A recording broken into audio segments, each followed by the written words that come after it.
सभी साईं भक्तों को ओम साईं राम, जय साईं राम। बाबा का चैनल श्रद्धा सबरी चैनल में आपका स्वागत है। और आज हम लोग बात करेंगे सप्ताह पारायण के बारे में। जैसा कि इससे पहले जो वीडियो आया था एक दिन के पारायण के बारे में, एक दिवसीय पारायण कैसे करते हैं, कब करते हैं, इसी तरह से आज हम लोग जानेंगे कि सप्ताह पारायण जो कि होता है 7 दिन का पारायण कैसे करेंगे, क्या करेंगे और क्या नहीं भी करेंगे। क्योंकि सप्ताह पारायण में 7 दिन का पारायण होता है। एक दिन के पारायण में तो सुबह से लेकर के रात तक के हम लोग पारायण करते रहते हैं और समय बीत जाता है, पता नहीं चलता है सच्चरित को पढ़ते पढ़ते। लेकिन 7 दिन के पारायण में 7 दिन हम लोग बाहर भी जाते हैं, कहीं जाना भी पड़ता है, पारायण भी करते हैं। बहुत सी चीज़ें 7 दिन में हम सबके साथ होती रहती हैं। तो सप्ताह पारायण करने में कौन सी सावधानी भी बरतनी चाहिए, क्या करना चाहिए और क्या नहीं करना चाहिए।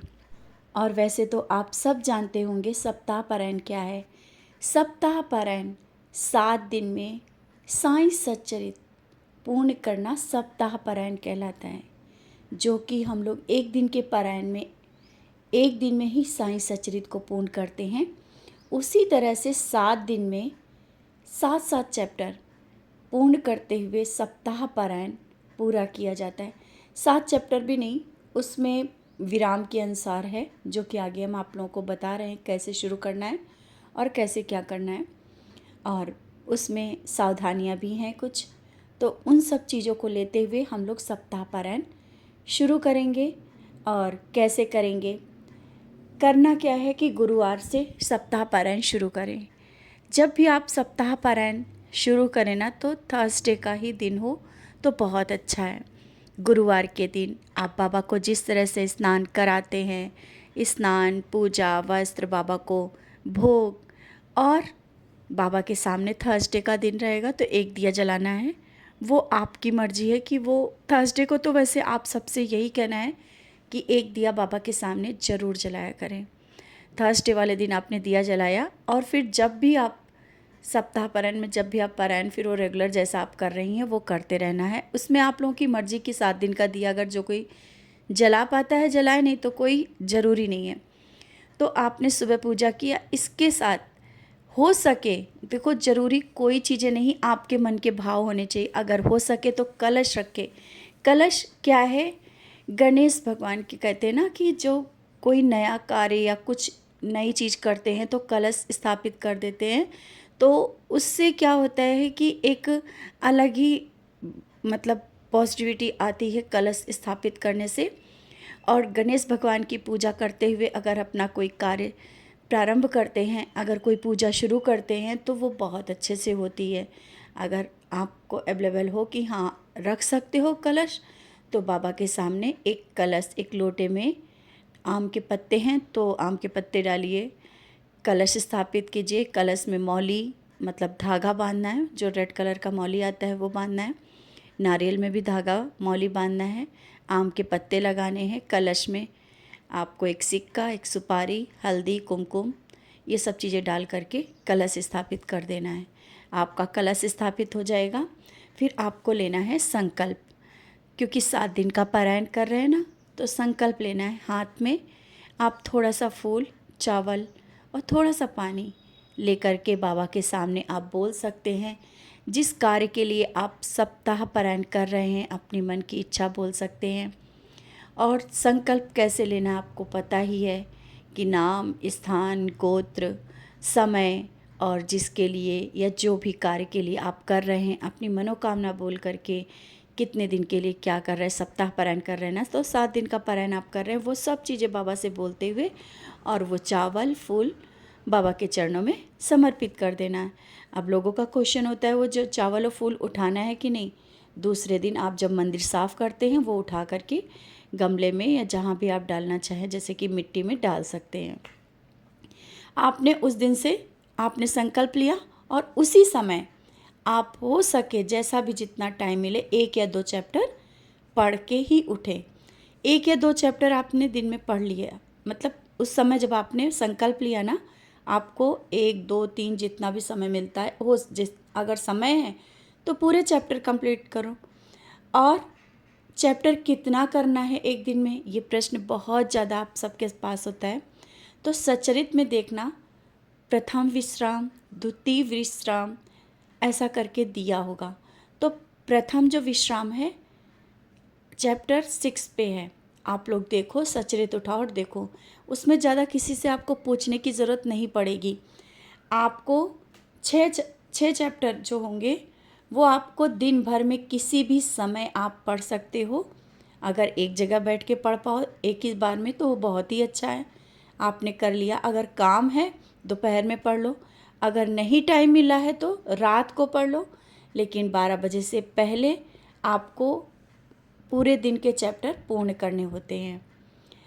और सप्ताह पारायण करने के लिए आपको प्रथम विश्राम, द्वितीय विश्राम ये देखते हुए आपको कितना दिन में चैप्टर आ रहा है वो कंप्लीट करना है। ये रेगुलर आपको 7 दिन इसी तरह से ही करना है। आप सप्ताह पारायण कर रहे हैं, सप्ताह पारायण करते वक्त आपके साथ बहुत सी बाबा की लीलाएं होंगी। और अगर आप बाहर जा रहे हैं, अगर आपको कोई ऐसा व्यक्ति दिख रहा है कि उसे किसी चीज़ की ज़रूरत है तो अनदेखा ना करें, क्योंकि कहते हैं ना जाने किस रूप में आके नारायण मिल जाए। तो आपको बहुत इन सब चीज़ों का ध्यान रखना है। किसी की बुराई नहीं करनी है, किसी की बात नहीं करनी, ऐसी बातें नहीं करनी जिससे आपका वो सप्ताह पारायण निष्फल हो जाए। निष्फल का मतलब आप जानते हो ना, कि वो चीज़ें ना करें जो हमारे बाबा को नहीं पसंद है। ना ही किसी की निंदा करनी है, ना ही कोई ऐसा कार्य करना है जिससे मतलब लगे कि आपको भी गलत लगे कि हमने गलत किया है। 7 दिन आपको सात्विक रहना है। सात्विक मतलब कैसा? सात्विक मतलब ये नहीं कि आप खाना तो सात्विक का खा रहे हैं लेकिन गलतियाँ कर रहे हैं। आपको मन और कर्म से दोनों ही सात्विक रहना है। और ये भी प्रश्न होता है कि नॉनवेज खाएं 7 दिन कि ना खाएं। बहुत ज़रूरी है आप सबको कि सात्विक रहना। नॉनवेज 7 दिन तक के ना खाएं, क्योंकि आप पारायण कर रहे हैं। 7 दिन में आपके अंदर एक अलग ही ऊर्जा होगी। आप सात्विक रहेंगे, आप स्वयं को बहुत ही एनर्जी से पूर्ण पाएंगे।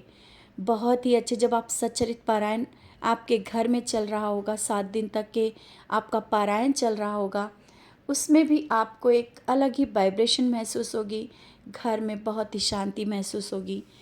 अब एक प्रश्न और आता है कि बाहर जाना पड़े तो क्या करें?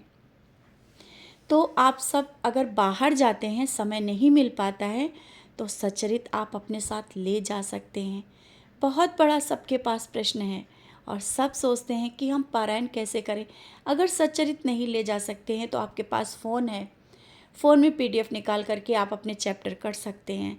और अगर 2-3 दिन के लिए जाना पड़े तो आप 2 दिन के लिए जाना पड़े तो सच्चरित साथ ले करके जाएं, पारायण वहाँ रेगुलर पढ़ें जहाँ भी आप जा रहे हैं। लेकिन जो सप्ताह पारायण है वो आपको अपने घर में ही पूरा करना है। जहाँ से आपने शुरुआत की थी, सप्ताह पारायण अपने घर में ही आके पूरा करना है। तो आप 7 दिन के अंदर में जहाँ भी जा रहे हैं तो ये निसंकोच होकर के जाएं कि सप्ताह पारायण है, कैसे जाएं, क्या करें। सप्ताह पारायण में आपको 1 दिन 2 दिन के लिए जाना पड़ रहा है, सच्चरित अपने साथ लेकर के जाएं, साईं सच्चरित अपने साथ रखें और जहाँ भी जा रहे हैं समय के साथ अपना पारायण पूरा कर सकते हैं। ये एक बात हो गई। और अब आते हैं कि लास्ट जब आपका पारायण होगा, 7 दिन तक के आपने अध्याय रेगुलर पढ़ा और उसके बीच में अगर आपको कोई भी प्रॉब्लम आ जाती है, जैसे कि बहुत सी लेडीज़ों को प्रॉब्लम हो जाती है कि पीरियड आ जाता है, तो उस समय क्या करें? आपका वो पारायण छूट जाता है, आप सच्चरित नहीं टच कर सकते हैं, तो वो पारायण पूरा नहीं हो पाएगा। इसके लिए आप चाहें तो फ़ोन से PDF निकाल करके पढ़ करके बस ऐसे ही पूर्ण कर सकते हैं, क्योंकि पूजा तो वो नहीं हो पाएगी, वो पूजा अधूरी रह जाती है। इसके लिए आपको फिर से पारायण पूरा ज़रूर करना होगा, फिर से शुरू करना होगा। जब नेक्स्ट थर्सडे आप फ्री हो जाएं तो फिर से शुरू करें, लेकिन वो अगर हो सके तो आप फ़ोन से ही पढ़ लें, लेकिन सच्चरित नहीं टच करेंगे। और आप जब लास्ट डे, जब आप पूजा करते हो, लास्ट आपका पारायण पूरा होता है, उस दिन बाबा को भोग लगाना है। जैसा भी आपको लगे कि आप अगर मंदिर जा रहे हैं या बाहर भी जा रहे हैं, किसी जो भूखे हैं, जिनको ज़रूरत है खाने की, उनको अगर एक व्यक्ति को भी आप उस दिन कुछ भोग लगा रहे हैं, जो भी आप बाबा को भोग लगा रहे हैं, वो आप उनको भोग लगा दें, आप उनको दे दें, उनको खिला दें। ज़रूरतमंद को, मतलब भूखे को कहते हैं खिलाना सबसे बड़ी बाबा की पूजा होती है। तो आप सब जानते हैं, आप साईं भक्त हैं, तो बाबा को जो पसंद था वो हम लोगों को करना है। और बाबा कहते थे, बाबा करते भी थे, और उन्हीं बातों पे हम लोग को अमल करना है कि पारायण पूरा होने के बाद कुछ ज़रूरतमंदों के लिए जो कुछ हो सके तो आप किसी एक को ही भूखे को खाना खिला दें। मंदिर जा रहे हैं तो मंदिर में भी आसपास जो लोग बैठे रहते हैं उनकी मदद कर दें। घर में बाबा को भोग लगाएं, आरती करें। आरती आप जब पारायण पूरा होता है, जब आपका पूरा सचरित पारायण आप पूरा कंप्लीट कर लें, कंप्लीट होने के बाद फिर आप आरती करो। और उस दिन होगा बुधवार, बुधवार को आपका पारायण पूरा होता है ना, तो सिर्फ आप आरती कर कर के पारायण पूरा कर लो। गुरुवार को हो सके समय निकाल कर के मंदिर जाना है, समय निकाल के ज़रूर, नहीं तो आपका घर तो मंदिर है ही है, जहाँ बाबा विराजित हैं तो मंदिर है। बाबा को प्रणाम करें, पारायण पूरा करें। और जो वो कलश स्थापित किया है ना, वो कलश का नारियल गुरुवार को तोड़ना है, बुधवार को नहीं, क्योंकि गुरुवार को ही तोड़ना है, गुरुवार लग जाएगा उसमें। आप गुरुवार को ही पारायण पूरा करके, पारायण बुधवार को पूरा होगा और नारियल गुरुवार को बाबा के सामने तोड़ना है, भोग लगाना है। और आरती तो आप एक दिन पहले सब कर चुके होंगे। तो इस तरह से आपका सप्ताह पारायण पूरा हो जाएगा और आप देखेंगे सप्ताह पारायण बाबा का सच्चरित जब आप पढ़ोगे, बाबा के चरित्र को पढ़ोगे भक्ति और भाव के साथ, आपके अंदर और आपके परिवार के अंदर बहुत से बदलाव आपको दिखेंगे। आपने जो इच्छा से पारायण किया है, वो पारायण जिस भाव से आप कर रहे होगे ना, ज़रूर पूरा होगा। बाबा कभी किसी को खाली झोली वापस नहीं करते, सबकी झोलियाँ खुशियों से भर देते हैं। विश्वास के साथ पारायण कीजिए, श्रद्धा और भाव के साथ। अध्याय जब आप पढ़ोगे तो एक एक अध्याय बहुत समझते हुए पढ़ना है, अच्छे से पढ़ना है, शांत होकर के पढ़ना है। तो इसी तरह से आप अपना पारायण पूरा करें और बाबा के चरणों में पूर्ण समर्पण के साथ अपना समर्पित कर दें कि देवा जो भी जैसा भी किया आपके चरणों में समर्पित है। और इसी के साथ ओम साईं राम, जय साईं राम।